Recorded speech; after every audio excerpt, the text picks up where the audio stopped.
Okay, guys, today's guest is someone who doesn't just talk about change, she builds it.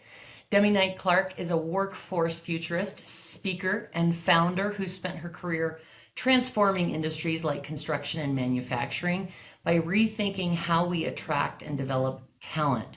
She's the founder of Spark Building Group and the force behind programs like Reimagined Rosies, helping the next generation, especially young women, step into careers in the trades and in STEM. And she's showing the world that welding is not just a trade, it's STEM. She's also known for her challenging outdated ideas around blue collar versus white collar work and pushing a much bigger conversation. How do we actually build a future workforce that's inclusive, skilled, and ready for what's next?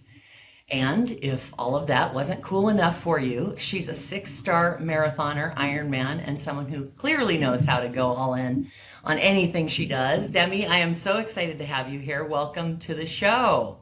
Thanks. Yeah, and just hearing that bio, if anything, it's my husband in my head saying like, you just have really expensive hobbies. So any money you make, you just go and like do crazy adrenaline-driven things. But that's a lot of welders too. So it tracks, I guess. Listen, expensive it may be, but impressive it is.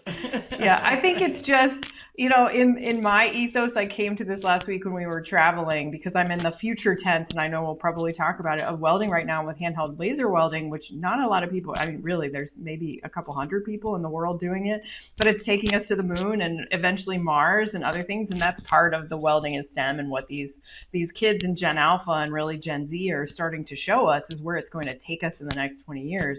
But I'm always just the one that jumps into the stuff that no one knows about or just no fear, right? And says like, hey, I thrive in the places where I have to define it or really challenge myself. So I guess it all tracks. And that's why we're having you here to talk because it's so fun to hear about all this stuff and hear about all the new things that you're doing, all the things you have done and where it's going. So before we get into all of that, I always like to start with who were you growing up and what was younger Demi like? Yeah, that's a great question.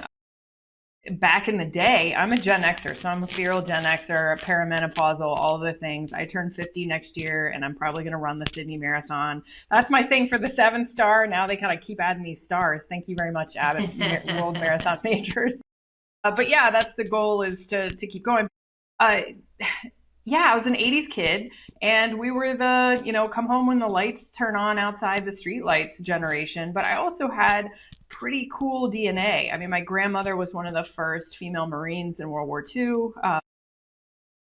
All the Moxie walked right up to a Marine Corps recruiting station in a train station and said, hey, do you take women? And do I have to wear a skirt? If it's yes to number one and no to the answer for number two, I'll sign up. And ended up going in and doing this in 1942 of being everything of riveting, welding, grinding, cutting, all the dangerous jobs that women were doing in their church shoes and their dad's overalls and barely PPE, personal protective equipment at the time, and just saying like, hey, we got to go do this. And a third of the world's defense budget and output was done by 15 million women, which is pretty badass in my, so I grew up with that as a grandmother. And then my dad was an Army Ranger who was constantly in the workshop. I was 5 years old soldering as my brother was building Pinewood Derby cars for Boy Scouts. So I just had this just rough and tumble kind of get out there and do things. A lot of sports, Title IX sports. And I didn't think that was different until really I got to college. I actually loved trades and was doing that in high school, but got talked out of it, as a lot of kids do, especially back then. I have so many friends who were like, I was told it was welding or jail based on how my personality was. And the crazy part is, and I'm not bunny trailing because I'm getting away from it, but it's still that in a lot of cases. And it just blows my mind in 2026 that we're still having that style of stigmatized conversation with kids when they're explorers, and we need explorers to take us to the moon and to Mars and beyond, but we're still treating it as this either or kind of discussion. So lo and behold, I went to college. I actually went into tech first, but then the dot-com boom busted, and I ended up in construction. I was like, what is the most stable whole industry that I will keep a job. And it kind of took me back to trades in a way. And then I came to welding later on in my career when I said, I just need to do this as an homage to my grandmother. And I was 40 years old. And I started doing my research and went down the rabbit hole. So here we are. But the younger me was just always taught to be curious. And so I do that. I have two daughters, 19 and 21, college graduate coming up here in a couple months. And I tried the same thing to say gender agnostic, just how can we get you in the middle of whatever you're curious about?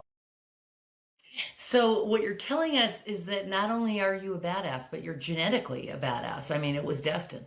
I like to think so. At least it jumped a couple generations. I don't know. I frequently think, and I've talked to other, they called them the greatest generation, the World War II generation of kids that are my age or grandkids, I guess, were that generation in a lot of cases, how we wish we could go back and ask them more questions. My grandfather was Yeah. a Silver Star in Korea, same thing. They were married to each other, just two badass individuals that happily had a quiet retirement and were hopefully able to get through all of that of just having some peace and quiet after a pretty major set of events in their lifetime.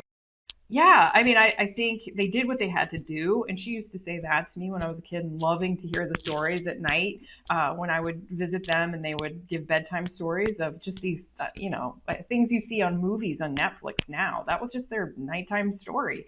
But I think all of our generations, and right now we're in an unprecedented time that Gen Alpha is going through and Gen Z, we've all had our different challenges that have made us rise above and say what's next, how are we going to define the rest of our world for however long.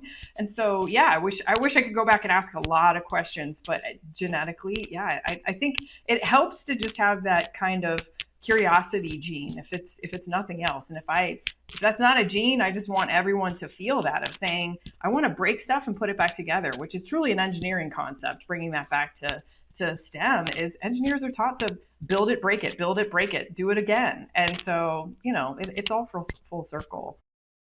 Yeah. I think of that often with my own family members that are long gone that I have so many questions. I have so many questions. Yeah. So you've spent over 2 decades in construction and trades, often being the only woman in the room. And you mentioned 40, but when did you realize that this was the space you wanted to be in and that you were willing to push against the norm? Was there like an aha moment like, oh yes, or was it kind of gradual? I started way back when with the largest home builder in the world with D.R. Horton, and I give them a ton of credit, and especially the male mentors who are my bosses. There were a few who really stood out. I wouldn't be anywhere that I am today without the men in my life who helped shape, my attitudes, my beliefs, how I should stick with things, how to get into rooms, them sponsoring me for rooms. I'm very huge on sponsorship right now, which is just an adjunct to allyship. But really, I had the right people around me and I learned to keep that curiosity of I just didn't quit. I think I learned it later in my leadership life that in my 20s I was just like they used to call me chicken hawk to foghorn leghorn. I was just constantly peppering with questions. And my grandmother said she used to do that when she was working on Vought Corsair fighter jets, was just peppering navigators with questions or peppering whoever would listen, like what is fusion? I don't understand. I'm riveting. What does this mean? And so I think that I was probably pretty annoying. But at the same time, I learned over time, it kept getting me into spaces where I needed to just take the dirty jobs. And I think that's definitely a Mike Rowe thing, but it's also my favorite term from my biggest mentor in life that started in my 20s. It's still in my life now. That gets my Christmas cards or holiday cards in the year. Is he just said, just be the got it girl. And he used to say that to our whole population. Be the got it guy, the got it girl. However you identify, just raise your hand and say, I got it. And you will be the most effective person in an organization. And dig the ditch. That was number 2. Like, take the dirtiest stuff because that is going to prolong your career and also teach you a lot. It's your, MBA out on the job to figure it out. And so I just kept doing that. And I think it just kept taking me into places that were also bleeding edge. I thrived in the places that just had zero definition. I was like, why? Why isn't, once I got into welding, I want to hang off of spaceships and do TIG welding. I want to do the hardest welding I possibly can, but I want to do it in a compressed time frame. I don't have 20 years to work with. I'm not 18 anymore, right? So how do I Mhm. figure out this like compressed piece, which is now translated into more of a micro credential world? That's what I advocate for with Gen Alpha. Is like, why do we have to do 2 year trade school? It's great if it's part of the equation, but I question everything, just like disruptive strategy and startups. It's just why? Let's just break it apart and say, could it be done another way? And is it better for a population? It's the whole paradigm busting piece of, just do we do things over and over again the same way, definition of insanity, or really start to question? And, to segue in, that's what I love about Gen Alpha. They get a bad rap, as every kid's generation does. And having 19 and 21-year-olds who are definitely Gen Zs, they're like, we are not alpha, who are now 2 to 15 age wise. If you have kids or you have grandkids out there, they're from age 2 to 15. If you really want to feel old, the betas are 0 to 2 right now. So they are really following us, and who knows what their trend lines will be. But alphas are natural breakers. Yes, they love their phones. They're a true digital native, but at the same time, they have no problem assimilating quickly and then just breaking it up and being like, why?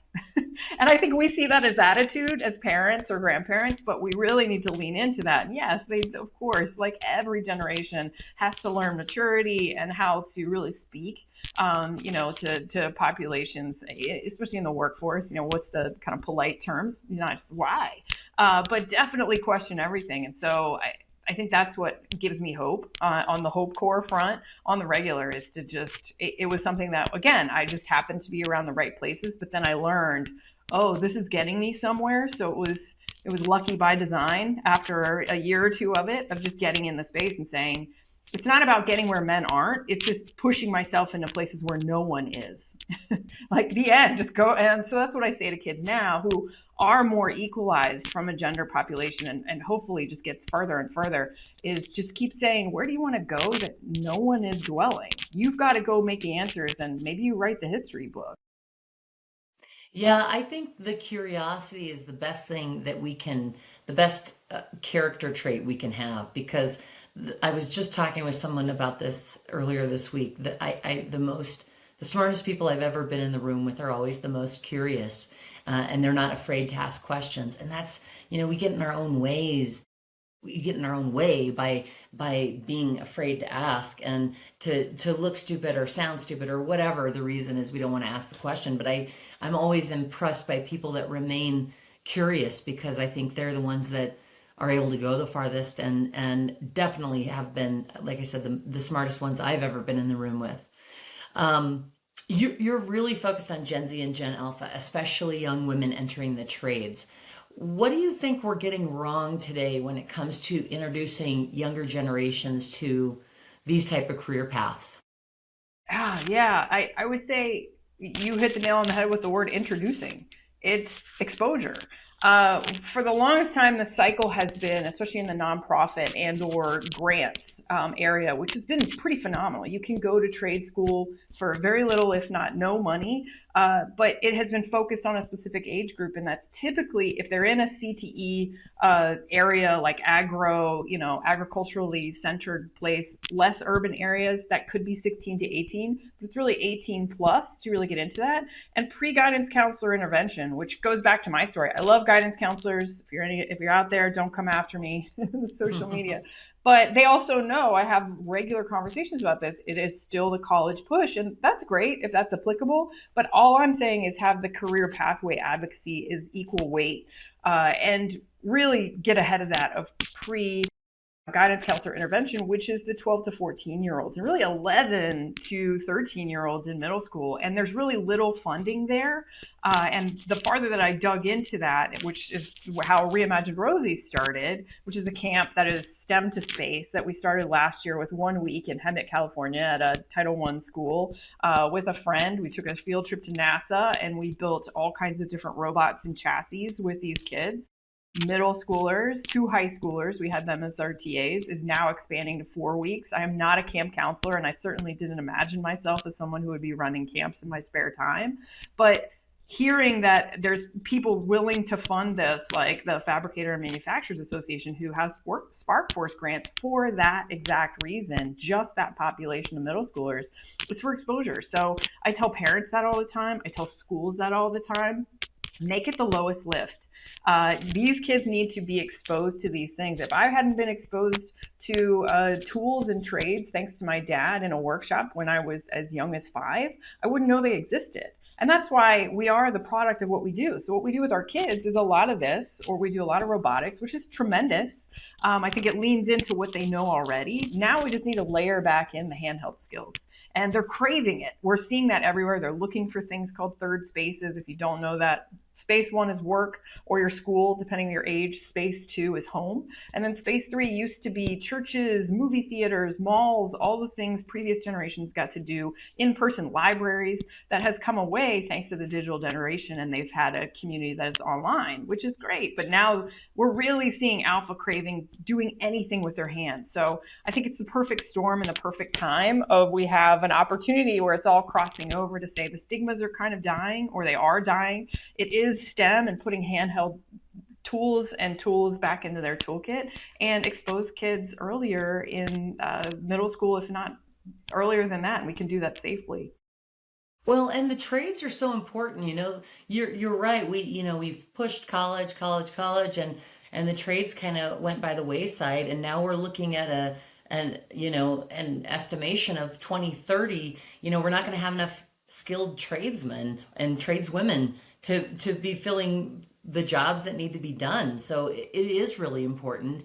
And actually, that's a really great segue into my next question. You talk a lot about the challenges of blue collar versus white collar. Why do you think that narrative has stuck around for so long, and what needs to change? Maybe it's introduction, maybe it's the age like you were talking about, but what do you think needs to change? Yeah, and I'm cautious here because I have so many friends who identify with what they consider the blue collar community. That is a place of respect and also a place of pride. Whereas I've never met anyone, and I've certainly been in corporate jobs, that is like, I'm white collar and yeah, I wear the shirt. It's like that just doesn't happen on the flip side. And so you could see that from analyze it from 100 different lenses, politically, or where you are in the country, or, the culture of being in cities versus in agricultural areas or more rural areas. Not for us to solve for here. How I see it is I like to honor the pride of someone who has come through that kind of heritage to say, absolutely, we're not taking away the color of a collar and the pride and history of things like handheld skills and trades, which is usually associated with blue collar work. And sometimes even level of pay, all of the things there. White collar work and white collar office jobs, that started a long, long time ago, previous to our generation. It really came into the public eye, I think, right when you saw Y2K and the dot-com boom. Again, aging myself, but that's when I came into the workforce.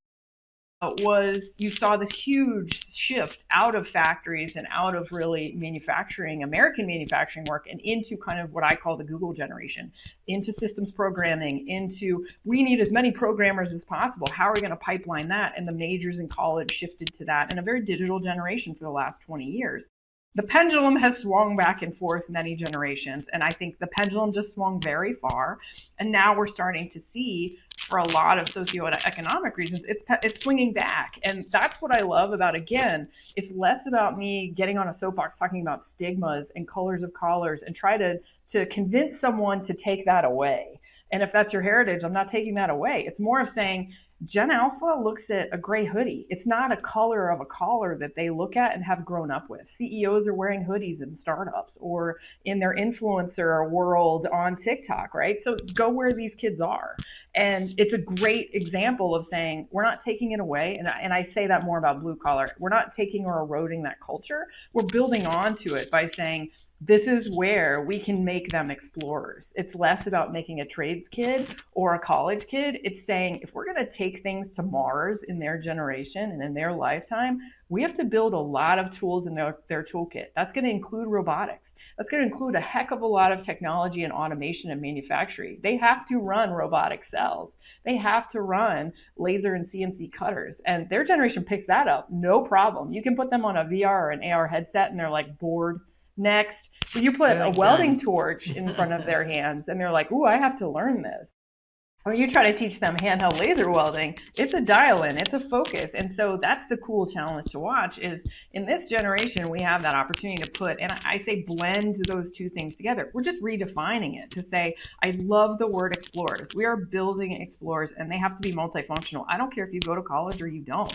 With AI and everything else, which we are not going down that bunny trail today, we need to build very multifunctional humans who can critically think, use their hands, but then also layer over technology as necessary. And so I'm interested to see where that takes us in 10 years. But I think trades is right in the middle of it. Yeah, and you often say welding is STEM. That's one of your core messages. Welding is STEM.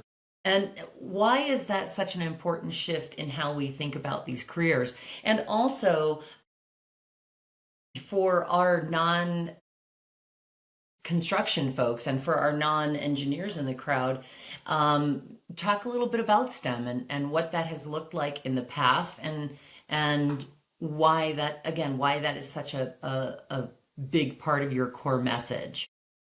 Yeah, I'll break that down into two questions. So the first one I get a lot of like, why hashtag welding is STEM? And it's because I came up against so many challenges when I first started to talk about trades or technology. It's morphed in the last 2 years in a good way. I think of it's less about that anymore of saying the fear of automation, which was always the scare tactic of, robots are going to take the jobs. I see it with AI now, right? And again, undefined, but at least I've seen in manufacturing, it's not taking the jobs. It could be, what could have taken 10 welders before is now taking two, but you need someone that's higher skilled who's been upskilled to not only put the robotic laser cell and put into play, but then also understand welding. They have to be a welder first. It's not just plugging in, somebody from a tech college and never getting the hands-on experience. At least they're not going to be good at it. It's merging the two, right? So I try to take the fear away of it's not taking someone's existing human job. There's not anyone to fill it. So we have to build these explorers who can make more money, who can go farther into their careers and choose their own adventure. And we need less of them. And so it's a choice rather than saying like, I used to love hearing, we need 400,000 welders by 2030. And I'm like, break that down for me. Somebody give me the real stats of that. There's 4 processes in welding. Add the 5th if you add laser in right now.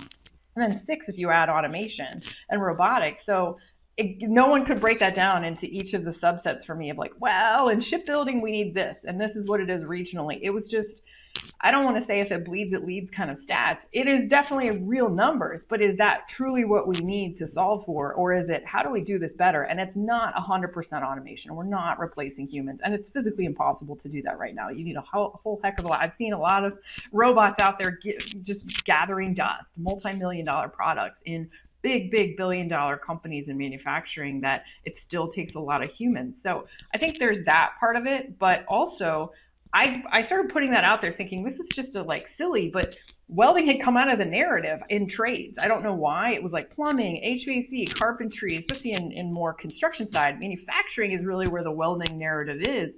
But I had people coming up to me at trade shows and wanting to not fight, but really get into a discourse about it. Like, this is not STEM. This isn't STEM. You're silly. Where are you coming from? And I'm like, it is an actual, if you do want to be degreed, go for your master's and PhD. Welding engineering is a thing. It is absolutely. There's design engineers. There's metallurgy behind this. The science of welding is where I truly learned how to weld rather than just the look and feel out on the job site. That doesn't equal fusion. I had to learn the science piece of it. So it is heavy STEM. So it became a thing for me after that of who not who wants to fight, but I welcome the dialogue of saying why and being curious. So I don't just, because most of the time it was men. And I didn't want to look argumentative. I wanted to say, all right, I'm leaning into this. Tell me why you think that. And 9 times out of 10, it was a fear of a job. It was, if you keep calling it STEM, we're going to put it into this, after school robotics life. that now we've been taken away from trades, we've been taken out of the welding schools, or we've been taken out of the CTE programs, and you're putting it into engineering programs. So I have to lean into that and say, like, I understand where it was coming from, but I also say, okay, let's get back to the narrative of saying that was us. That was our generation where they were separated. Now let's look to the future. And what is Gen Alpha? They've never seen that as separated. If anything, they just haven't been exposed to it. So their life has been STEM, whether that's after school or in their science classes. Whether they get into battle bots or other model rocketry, whatever the thing is, they have definitely been exposed to that, and that's a great thing. Now just layer the handheld skills in, but you've just got to approach it from a different lens. So that was a long story, I think, but it's kind of where it started. But now why I keep using it is because I just welcome that discourse to say, how much of this is still out there of kind of fear of the unknown of where it's going. And I think if you embrace it, it's going to some amazing places that are going to attract the future welders that we want. Thank you so much for being here. I hope you love this conversation as much as I did. And we're not done yet. This continues in part 2, so make sure you come back and join us there. That's a wrap on today's episode of Carrie, It's Not That Serious. If this conversation resonated, subscribe and share it with a WWII, a woman in power in your life. You can find more conversations, more community, and all the fun INTS merch you love at itsnotthatserious.com. We're building something meaningful here, and I'm so glad you're a part of it. Until next time, remember, it's not that serious.